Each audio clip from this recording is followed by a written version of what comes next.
lecture, we're going to talk more about finding sources and about note-taking.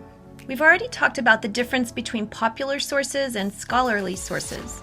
On the left here are some examples of popular sources, and as we move to the right, the sources get more scholarly. On the far right, we have the most scholarly sources, the library databases, Google Scholar, and Sage Open. In the middle here are news sources. Now, news sources are more scholarly than the popular sources, but not as scholarly as, say, the library databases. In college classes, your teachers may let you use news sources, or they may tell you they don't want you to use those because they're not academic enough. You'll always want to do what your teacher tells you to do. In this course, because not all of you are studying in a university right now and may not have access to library databases, I'm going to allow you to use the news sources for your academic research. If you're at a college or university and you have access to library databases, you should use those for your research. But if you don't, you'll want to use Google Scholar, and then it's okay to use some of these respected news sources. These are just some examples. There are others as well. Remember, you just always want to check to see if the source is reliable. And remember, there were several questions to check if it is reliable. Who wrote the article? Who published the article? What's their purpose? Are they biased? These are all things to consider when you're evaluating your sources. Because we're learning about academic research, I do want to show you a little bit about the library databases, even though all of you won't be able to access them right now. Most college websites will also have a library website. Here's an example of a library website. This one is for the University of California, Irvine. These library web pages will be extremely helpful to you. Here in the middle, you can see lots of different databases and catalogs.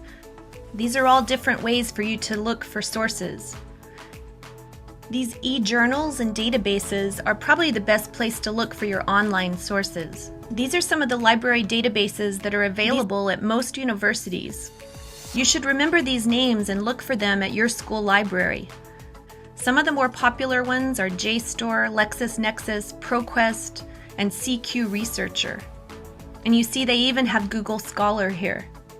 If you're not a student at a university, though, you won't be able to access most of these because they require a login, and you have to have an account with that university. That's why I keep telling you about Google Scholar, because if you don't have an account with a university, you can always use Google Scholar. But if you have a library account, then you'll want to use these other library databases. This is what JSTOR looks like. It looks like a search engine. There's a place for you to type in your search. And here I've typed in a sample search for free college education. I want to point out a couple of important things on this page. Notice here we're searching for all results, but we could narrow our search if we just wanted to find journals or if we just wanted to find books. You see, I've also selected content I can access. There might be some sources that I don't have access to for some reason. I don't have permission to use them. So I've asked JSTOR to just give me results for sources that I can access. And then I've also chosen to sort the results by relevance. That means how important they are to my keywords. If you wanted to just search for very new sources, you could select newest, and it would put the newest sources at the top of the list. Here's an example of the results I got from that search. You can see 3 sources listed here, and JSTOR has given a passage from the text that includes my keywords, and they highlighted the keywords for me. So this is an actual few lines from the text of this article.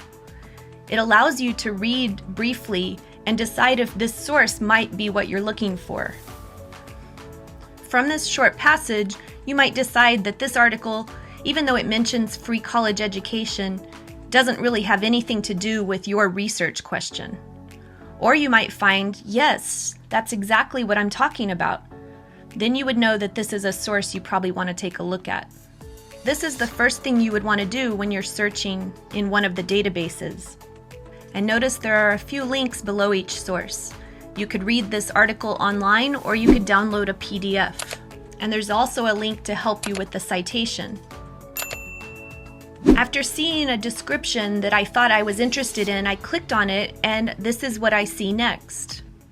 Here's the article title and the author's name and a little description about the author so you know who wrote this. You also get more publication information up here at the top. And different databases look a little different, but they all will have some kind of information like this. So if you learn to use one database like JSTOR, then it'll be easy to learn how to use the others. Or if you know how to use one of the others, you can figure out JSTOR.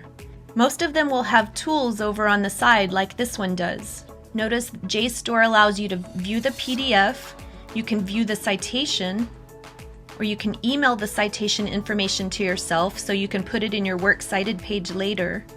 Sometimes there's an option to email the article to yourself as well. So always look around to see what tools are available in that database. Now let's look at the rest of the article.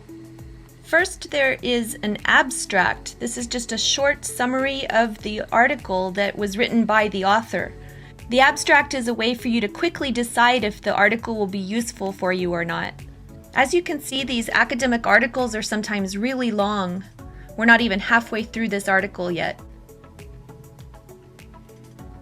You're going to be reading dozens of articles, and it'll be difficult to remember everything in all of them.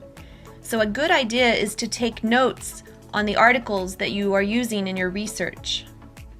And here's a sample of the notes that I took for one of those articles.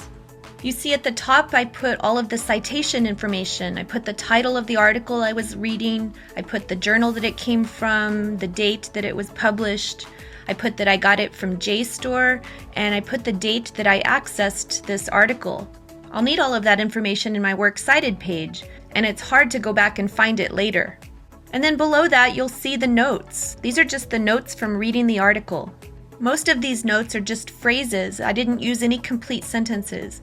But these are things that I will be able to remember about this article later, and I wrote down things that I think might be useful for my research paper.